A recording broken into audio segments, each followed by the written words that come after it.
What we doing, everybody, and welcome in to Wisconsin Sports on the Go with Trage. I'm your host, Trage. It is a fantastic Thursday here in the great state of Wisconsin. It is a fantastic Thursday, even though they are talking about a little bit of rain, right? A little bit of rain, but we're used to it at this point, right? I mean, we're getting used to it. It's like when the rain isn't here, I'm bored. I don't know what to do.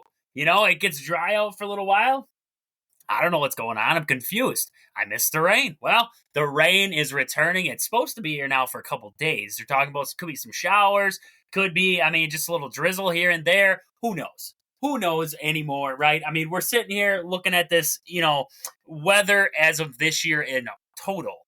And it's like, man, oh man.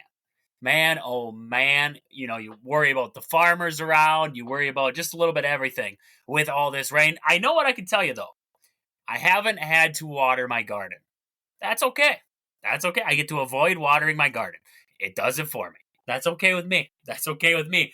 Just got this big old tub out back there, catches the rainwater for me, and I just put the sub pump in there, and I just use that as a hose. It's right next to it, but hey, I haven't had to use it. That thing is plumb full. I haven't had to use it, though, so that's great. That's great, right? So lots of great stuff there. Lots of great stuff. Hopefully you're staying dry today. But hey, if you're with us, that means you are listening. Hopefully, we bring you a pretty good show. Hopefully we bring you a pretty good show today. We got some things to get into today, a little bit of Packer talk here and there. We got the Brewers to talk about. Right now, as we're recording, we're watching the Brewers right now with a 4-3 lead over the Dodgers there. I'm not comfortable with that lead quite yet. I'm not quite comfortable with it. A couple of boneheaded plays in this game so far. Also, a couple controversial, it could have gone either way calls in this game so far. So Brewers, they're playing tough. They're playing tough in a game that it just seems like is stacked against them. It just seems like it's stacked against them. But lots to get into today. So right away, I want to look at the Badgers. Badger football. As we saw yesterday, the Badgers announced Tyler Van Dyke will be the starting quarterback for this upcoming season. And, is it what we expected? I guess that's the big thing. Is it what you expected? Yes, as I watched a terrible call there on Contreras for strike 3. Watched it go by. Terrible call. It was low, but, whatever. It just seems like I said, odds, it's all stacked against them. But back to Tyler Van Dyke there. You're watching two things at once. You're trying to keep up, right? Back to Tyler Van Dyke there. Coming over from Miami, running almost a air raid offense with Miami, you almost felt like it was the fit for him, right? It was a fit. Now, I thought it was Tanner Mordecai's fit too, so I could be completely wrong in that sense. But I would say the good thing that I believe came out of this whole battle was that now you sit there and you say to yourself, if Braden Locke could battle for this long with Tyler Van Dyke, and he was making it interesting the entire time, whether they were going to go with Van Dyke or Braden Locke, either Braden Locke did not improve, and Tyler Van Dyke is just not that good, right? Or Van Dyke was balling out, but so was Locke. And you put them side by side, it was a tough decision, right? And at the end of the day, you had to make a decision. Well, Braden Locke's got a little bit more years left. You have Van Dyke for this one. You took experience in that aspect, and Van Dyke might have done one thing just a little bit better, right? Might have done one thing just a little bit better. Looking at what Longo had to say, he said he complimented Locke's progress on Wednesday and said the gap between Wisconsin's top two quarterbacks was narrower than last year when Mordecai was the clear number one. As Fix says, we kind of see it as 1A and 1B type of situation right now as opposed to 1 and 2. That's how well Braden has done here in camp. But as of right now, Tyler Van Dyke is our starter. I think it adds a lot of security, to me. Sitting here as a Badger fan, going into this next season with a lot of question marks, right? There's a lot of promise for this team. You look at the wide receiver core. You have Bryson Green. You have Will Pauling. You got Vinny Anthony in there.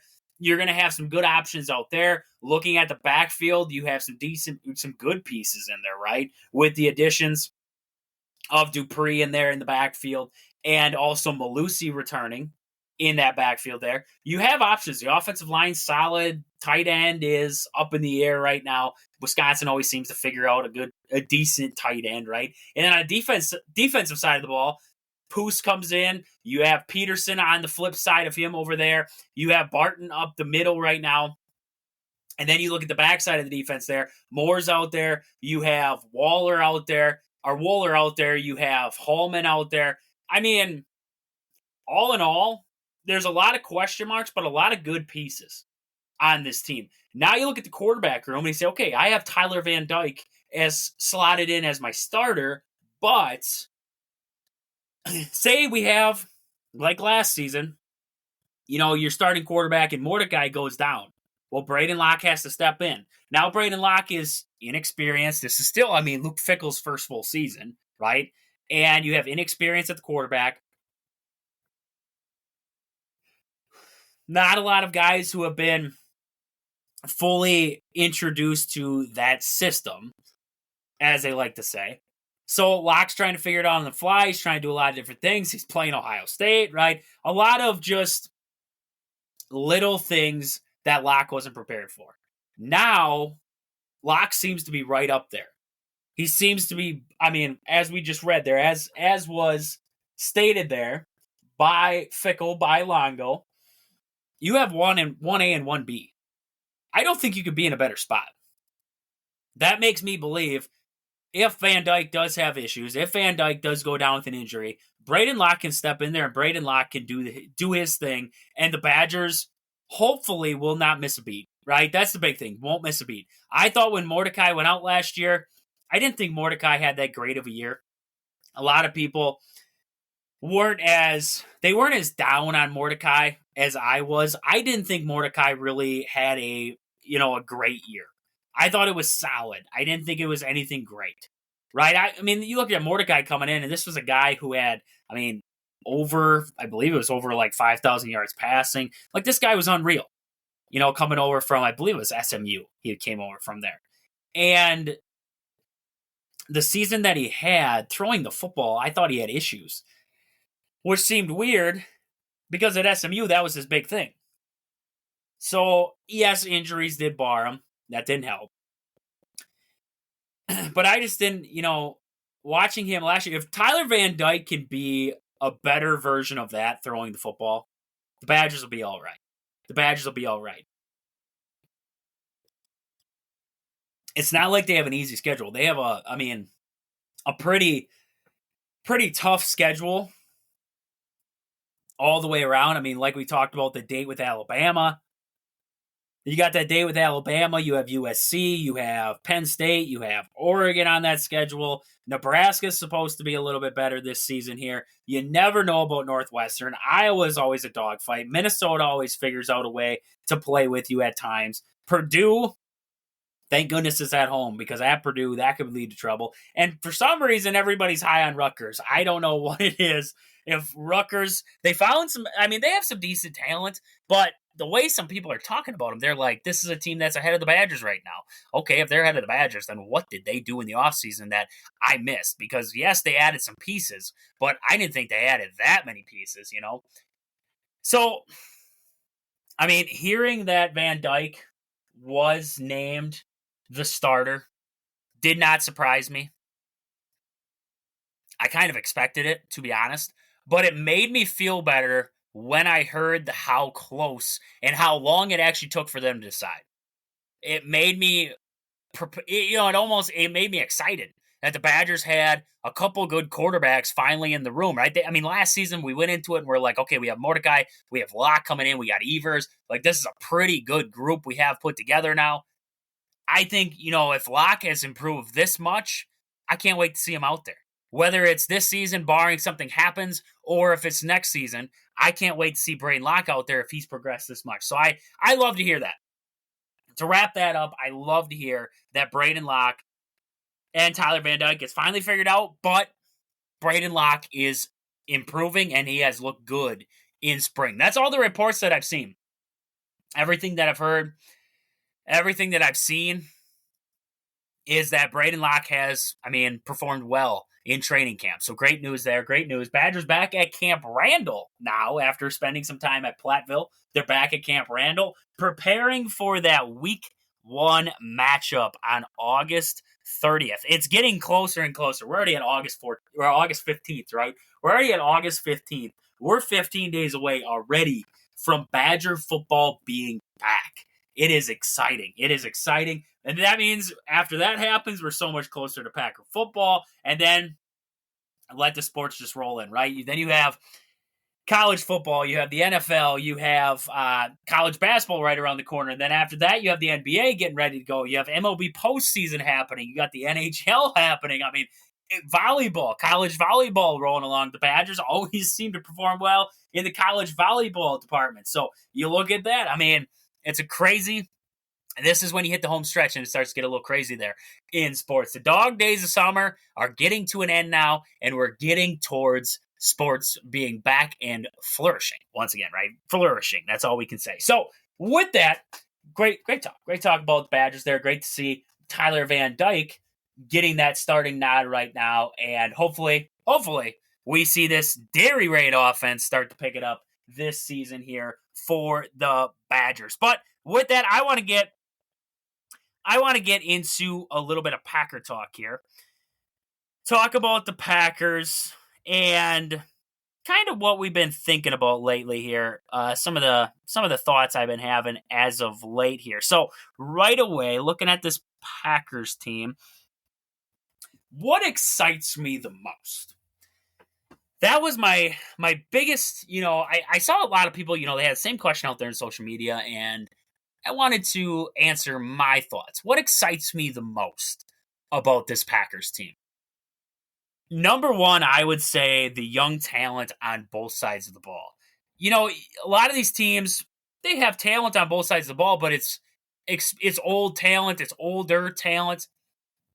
Right? What makes me the most excited about this Packers team is, look at Lucas Van Ness for prime example. He was dominant in that game against the Browns. If you would have told me that a year ago when everybody was like, Lucas Van Ness was a waste of a pick, blah, blah, blah, I would have questioned it. But he has definitely progressed over this last offseason. So just seeing a guy like that, Lucas Van Ness, and then you look at guys like Kerry Valentine, who has already proven that he should not have been a late-round draft pick. He should have moved up. He should have been higher in the draft. The Packers got a steal in Valentine. Valentine proven his worth out there. And even guys like Eric Stokes, who has played well since getting back and finally healthy, right? Quay Walker developing out there. Rashawn Gary's a big one for me. Rashawn Gary's development over the years has been great. And then, look at the offensive side of the ball. You look at some of the weapons that they have in that wide receiver room and just the leaps that they took last season even. You look at Jaden Reed, you look at Romeo Dobbs and Dontavian Wicks, just the improvement that we saw in season from those guys. Even a guy like Bo Melton, who, when he came over, nobody really knew who Bo Melton was. And all of a sudden, he just bursts onto the scene, and he's this big pass catcher for the Packers. You got to love it. And then you look at the offensive line and some of those guys. Sean Ryan playing well for Green Bay. And Zach Tom developing into a really good offensive lineman. Also, Elton Jenkins. Elton Jenkins, not a lot of people, doesn't get a lot of talk, but, when you don't talk about an offensive lineman a lot, unless if you're mentioning stats, it's a pretty good to be in that boat, right? Pretty good to be in that boat. So Elton Jenkins is one of those guys for me. It excites me the amount of young talent. They're the youngest team in the NFL. They were the youngest team last year, and actually they got younger. Isn't that crazy? They got younger than being the youngest team in the NFL. They were the youngest team in the postseason, youngest team to win a postseason game. It's just this Packers young core that they're building together. That excites me the most. That has got to be the thing that excites me the most. And I didn't even mention Jordan Love. In that whole thing. And that excites me, right? But you just look at every other factor in there and just the youth that they have that they're building together. It's just something that excites me. The developing, and like I just talked about, the developing and strong wide receiver core. Like Prime example here. Dan Orlovsky. Everybody knows him, right? He's on ESPN, has his controversial takes, I guess you could say. He ranked the NFC North receiving corps, and he put the Packers in the number 1 spot, followed by the Vikings, the Bears, and the Lions. And a lot of people were like, Dan, what are you talking about? You're just completely far out. Like, this is bad. And Dan says, very difficult to answer the question fairly because all 4 are very good. But he said he had three things that he stated for his reasonings. I wanted 5 above average plus pass catchers as the criteria. Tight ends were included, and Minnesota took 2 spots over Chicago strictly because JJ accounts for 2+ players. He's so good. I can agree with that. Justin Jefferson counts for 2 guys. Come on now. Justin Jefferson counts for 2 guys. Keenan Allen, solid receiver, right? He's solid. I'm not going to say Keenan Allen isn't a good receiver. DJ Moore, he has shown moments of brilliance. And Dunze, you don't know it all yet, right? You don't know it all yet. He's a rookie. He's a rookie yet. Everybody needs to pump the brakes with some of these rookies, right? It's like Caleb Williams. All this hype that they're trying to give Caleb Williams. If he stinks,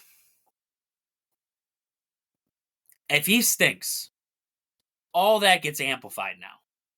But let's just say, you look around the league and you could have said J.J. McCarthy, bad news with J.J. I was going to mention that. J.J. McCarthy is going to miss the entire 2024 season. So now we see Sam Darnold's going to start anyways. But say J.J. McCarthy underperformed, right? He was just a average, didn't do a lot quarterback. Nobody pays attention to it. Bo Nix, nobody pays attention to it. Michael Penix. Jane Daniels isn't as amplified, right? Not everybody's talking about Jane Daniels. Everybody's focus is on Caleb Williams because the hype is up on Caleb Williams, right? Let him be him. Let Rome be him, right? These fans, analysts, whatever you want to call it, they get so, wrapped up in this, and they try to put these guys on a pedestal before they've even played a snap in a regular season game, and it just makes it that much worse when they struggle. It just makes it that much worse. Then it makes it even worse on the player, right? It makes it even tougher on the player. They put all that pressure on themselves, it leads to failure, right? Unless they can step up to it, leads to failure. So I think Rome Dunze could be good, but give him time. Let Rome be Rome. Give him time. Let him develop in that Bear system.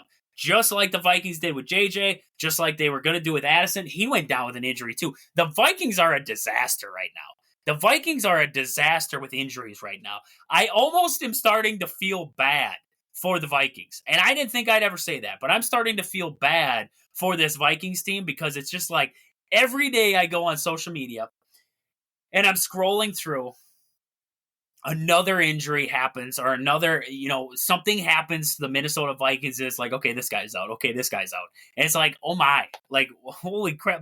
Do these guys have a stretching program? Do they stretch out before they practice? Do they have any athletic trainers? Like, do they have any trainers on this team? What is this team? Like, it just is ridiculous. It is ridiculous. Yes, injuries happen. I'm not going to say they don't, but it just seems like it's so, like, every day it seems like the Vikings add a new guy to that injury list, and it seems like it's the stars that are going down.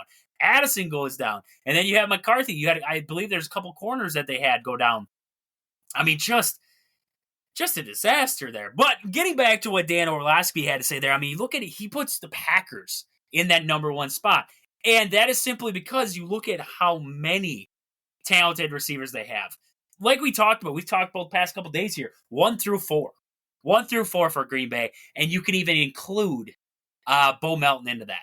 And then you include guys like Tucker Kraft and Musgrave into that same boat. So now you add 7 guys who are valuable pass catchers, right? Watson, Dobbs, Wicks, Reed, Bo Melton, Luke Musgrave, and Tucker Kraft. You want to include running backs? I think Josh Jacobs can be a fine receiving back for you.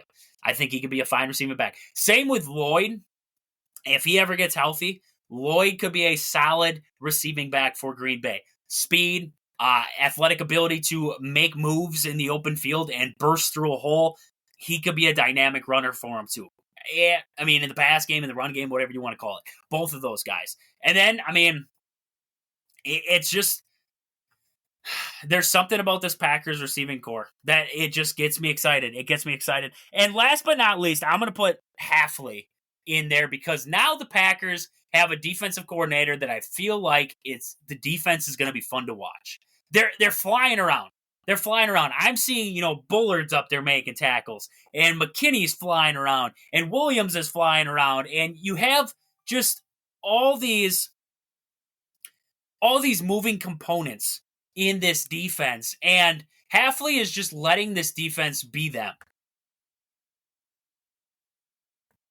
He isn't, holding them back. He's letting these guys, you listen to some of these guys, they go out and they're like, yeah, we talked to Halfley, and I was talking to him, and I was like, I think we should do it this way. And Halfley's like, I never thought about it that way. We should try that. I like the open-mindedness that Halfley plays with, and I love his know-how and willingness to allow these guys from Green Bay to just be athletic, just run like at times like they're a bull in a china shop, and at other times, they're still gonna play it safe at times, right? But playing like the defense that we know they can be, playing like the players that we know they can be. I love that. I love that. So I'm excited for Halfley. I'm excited to see this new defense in a regular season game, right? First game in Brazil there. I'm excited to see the debut of this new defense and how they play against a team in the Eagles who a lot of analysts, a lot of, fans, everything like that out there, they predict that this Eagles team will be up near the top of the NFC again. So I cannot wait to see this defense and how they look against Jalen Hurts and that offense. It has got me excited. That has definitely got me excited there.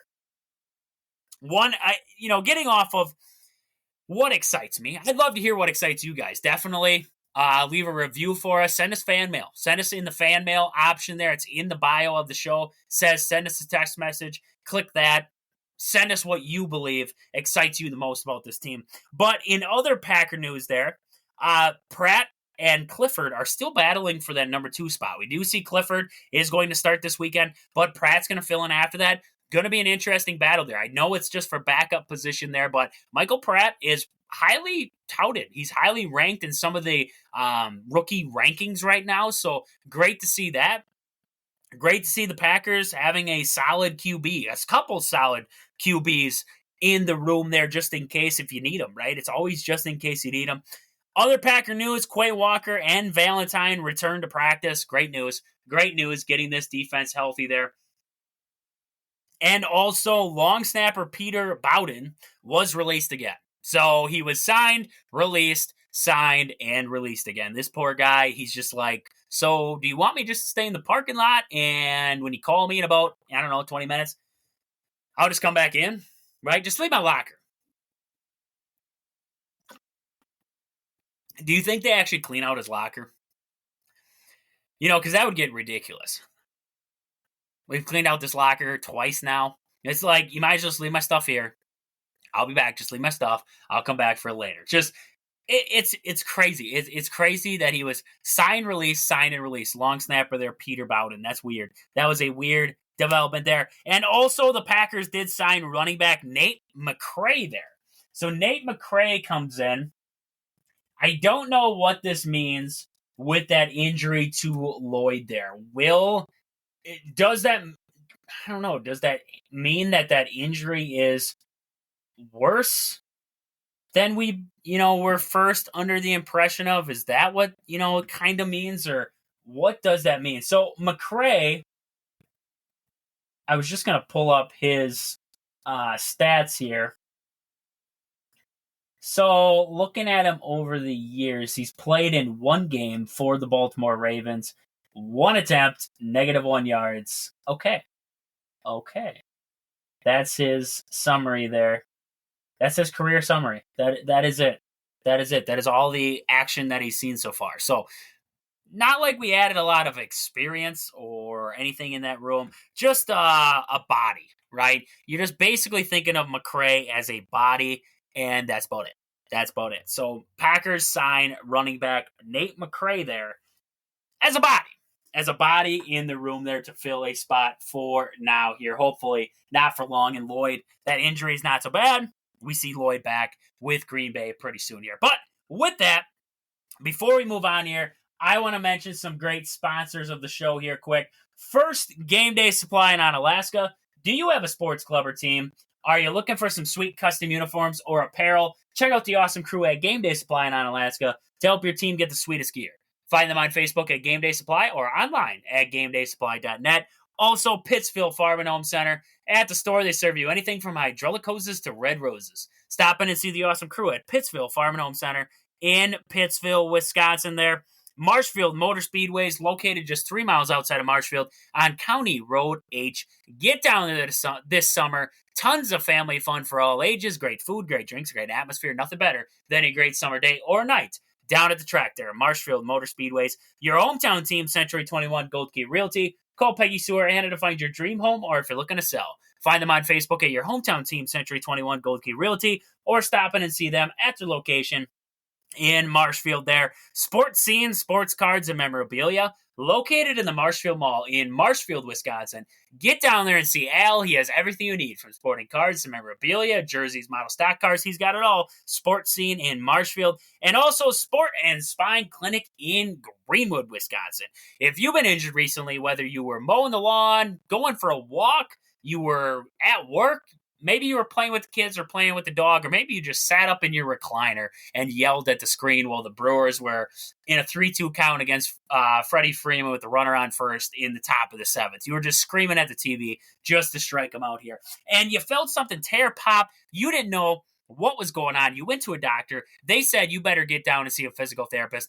I cannot tell you who would be a better one to go and see than Chad there at Sport and Spine Clinic in Greenwood. He'll get you right. He'll get you back to work, back mowing the lawn, back playing with the kids, playing with the dog, sitting on that recliner feeling better than ever while you're screaming at the Brewers because it's 1st and 3rd with one out now in the top of the 7th, and you don't know what to do anymore because you're getting scared. Sport and Spine Clinic in Greenwood is the place you got to get to there. So, with that, we're upset about the Brewers right now. We're thinking about having to go to Sport and Spine because our back's hurting now from yelling at TV. We got to get to some Brewer talk.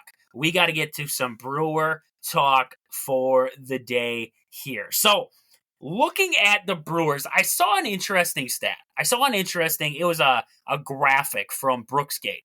I don't know if anybody out there follows Brooksgate, but I seen this stat today, and it was a stat that said every player with 45-plus plate appearances in high-leverage situations ranked by their OPS in those at-bats.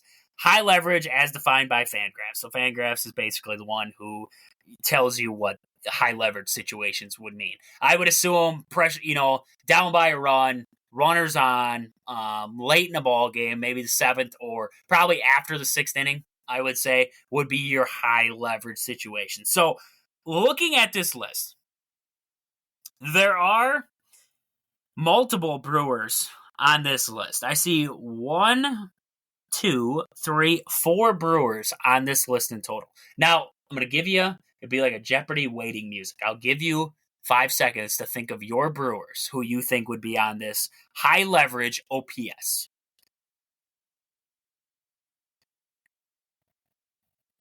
Okay. There was, I believe, your 5 seconds. I didn't actually count. I just sat here in silence. So, number 1 on the list, Jurickson Profar has a 1,627 OPS with runners in scoring position. Or not with runners in scoring position, but in high leverage at-bats. So, we get down to the number 5 spot. And just so you guys know, I don't know if anybody is questioning this right now, but OPS stands for on base plus slugging. So it combines the on base percentage with the slugging percentage into a single number. That's how they can evaluate how well a hitter can reach base and hit for power and average. So I guess there's your little tidbit for the day, knowing about that factor. So, in the number 5 spot is a Brewer. This one is interesting. I'm going to tell you this now. It's probably not a guy that you would expect to say the name of just because he has had a struggling year, but has hit better after the All-Star break. That is Rhys Hoskins. Rhys Hoskins has a 1,048 OPS right now. I did not expect that. I'm going to be honest with you. I did not expect that. When I think of Rhys Hoskins, and I don't know if this is just me, but when I think of Rhys Hoskins and, thinking about him coming over, I remembered all of, the postseason moments, the iconic home run, right? The postseason moments that Rhys Hoskins has had. Those are the things that kind of stuck out to me with him. So hearing his name up there in high leverage at-bats, that this guy, it seems like to be the guy you want up, does not surprise me that much. Also, you look at him over the last 15 games, he's batting .304. Over the last 7 games, he's batting .333. Solid numbers for him there over the last 15 games now, which definitely bodes well into that category of the high leverage, because anytime he comes up after the 7th inning, if he gets in hit or if he, doubles, if he drives in a run, whatever it is, that boosts that score. So definitely an interesting one. When I thought of it in the grand scheme of things, the way I think of Rhys Hoskins, it didn't surprise me a lot. But the way that he did hit to start the season, it surprised me a lot. So I see Hoskins there in the 5. In that 8 spot, another Brewer comes in. So in between Hoskins and this other Brewer, we see Alec Bohm and JD Martinez. We look into that 8 spot now. At 973. We have the big RBI guy for the Brewers. Willy Adames comes in at that number 8 spot right now at 973. That was an interesting one for me. Because if you think about that, if you had you're looking at a guy in this game right now in Shohei Ohtani, who we always think about in all these big moments, right? Shohei's this big bat and everything like that. Shohei Ohtani comes in the 19th spot. There are actually 3 Brewers that are ahead of Shohei Ohtani. And that's just a measuring stick, right? Because Shohei Ohtani. There is one more Brewer in this top 17. Number 17 on the list is the last Brewer with a 900 OPS in high leverage situations. William Contreras is your number 17 on that list.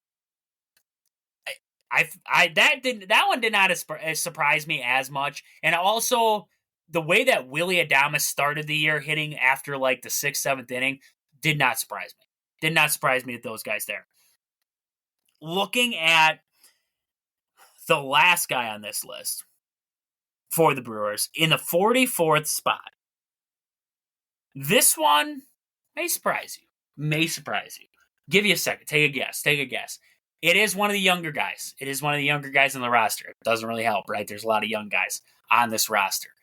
Bryce Terang comes in the 44th spot with a 557 OPS in high leverage situations. So that's ahead of Seiya Suzuki, Willie Castro, Bryce Harper, and Adolis Garcia, to put it into perspective. You have guys who hit in high leverage situations, as we've seen from this list. So a lot of people out there knocking on Hoskins, knocking on Willie. I do it too. I'm not going to lie. I do it too. But looking at this stat, in a high leverage spot late in the game, these are the guys you want. These are the guys you want to come to the plate, and they will deliver. It's just how it's been, I guess, according to the stats. It's how it's been. These guys will deliver for you in the clutch. So I thought that was an interesting list. I thought that was definitely an interesting list to start us out there.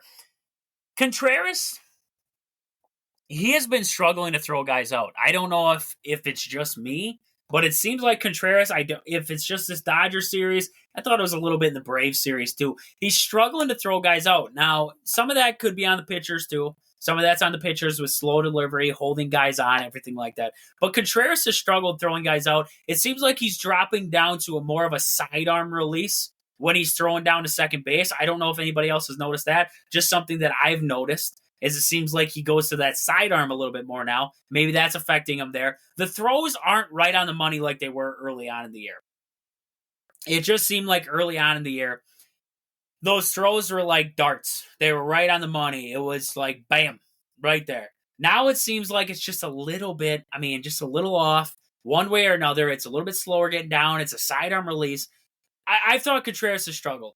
And somebody, I can't remember who it was. I think it was a good friend of the show there, Caden from the Brew Pod Between the Lines podcast. He mentioned to me, he said about Contreras not blocking balls, but picking them. And the only thing I could think was it makes you a little bit quicker if you pick it, right? Does it give you a better shot? Probably. Yeah, probably.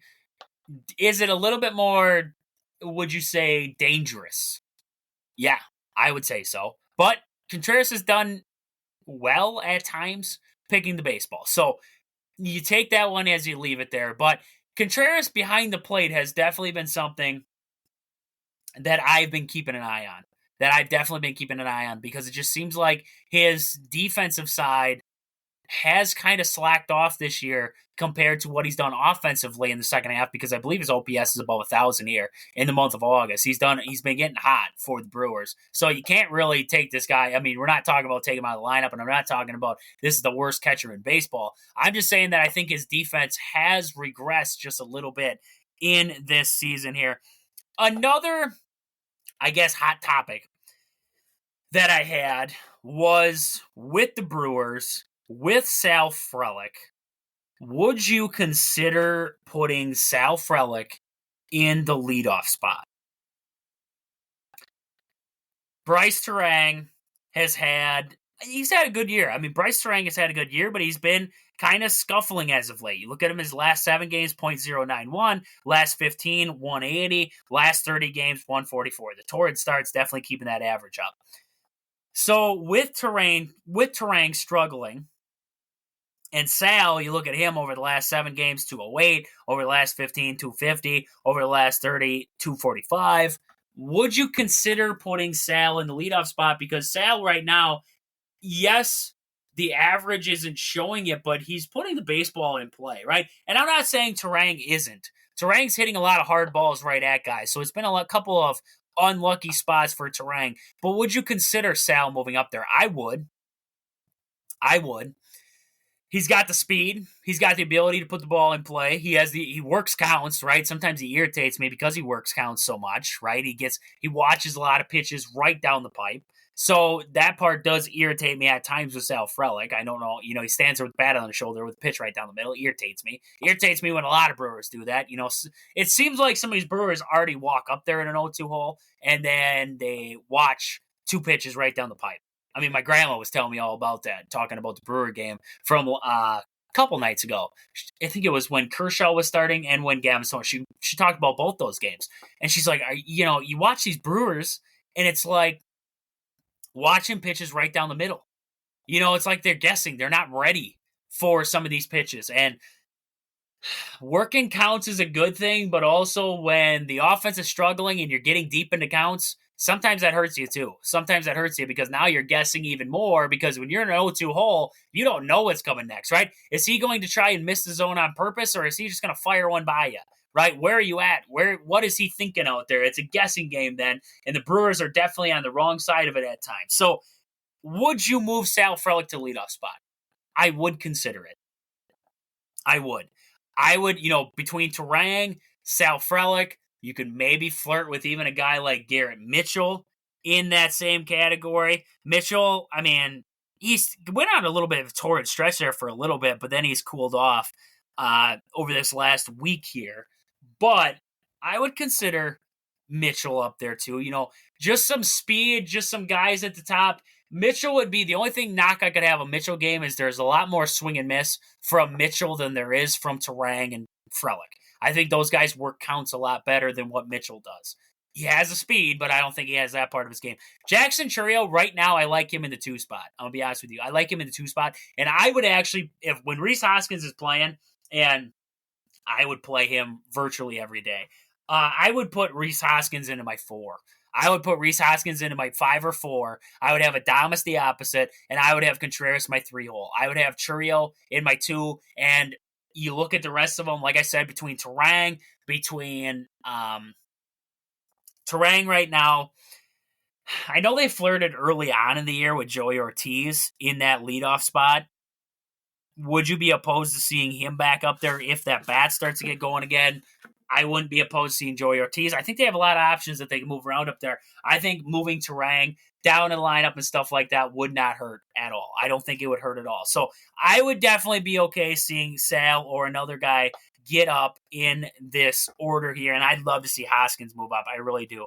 I would love to see Hoskins move up in the order here. Right now, I mean, we're watching the Brewers, bottom of the 7th. It's tie ball game now, right? This is the time when I start to hate on the Dodgers just a little bit more. It's just like the Dodgers keep finding ways, and it's just they find ways to just score runs, they find holes, and it just seems like everything, when you watch the Brewers and Dodgers matchup, it just seems like everything is against the Brewers, right? It just seems like everything is against the Brewers. That close play at first when Frelick was running down the line, it was called safe on the field, and then you look at the replay, and it's like if his cleat got there just as maybe a smidge of a second sooner, right? And then Joey Ortiz gets caught, he slides into second base, starts to hesitate to go back to first, then just doesn't touch second base to go to third. I mean, just those little things that just eat the Brewers alive.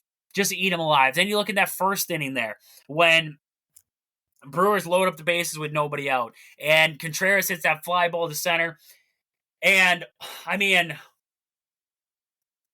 it's like Terang's running. This shouldn't be a play, but play at the plate. And I don't know. I really don't understand.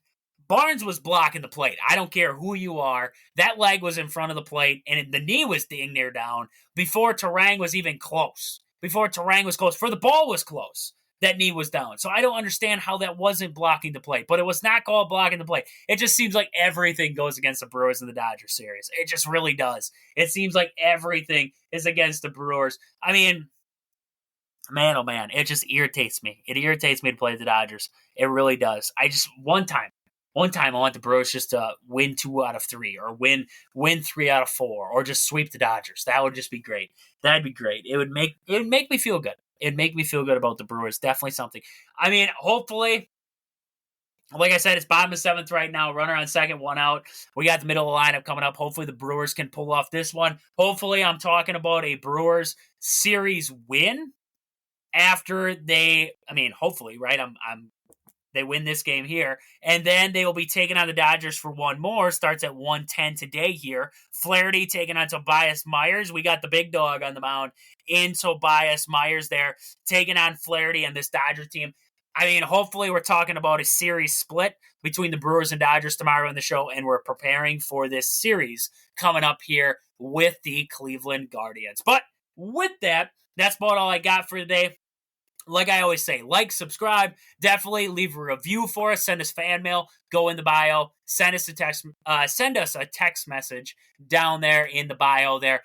Let us know what you thought about the show. Let us know any improvements that you'd like to see made, anything you'd love us to talk about more, any comments, whatever you got for us. Just let me know. I'd love to hear from you guys out there. But with that, this has been Wisconsin Sports on the Go with Trage. Thank you guys for listening. I hope you guys enjoy the rest of your Thursday. But until I talk to you guys again tomorrow, deuces.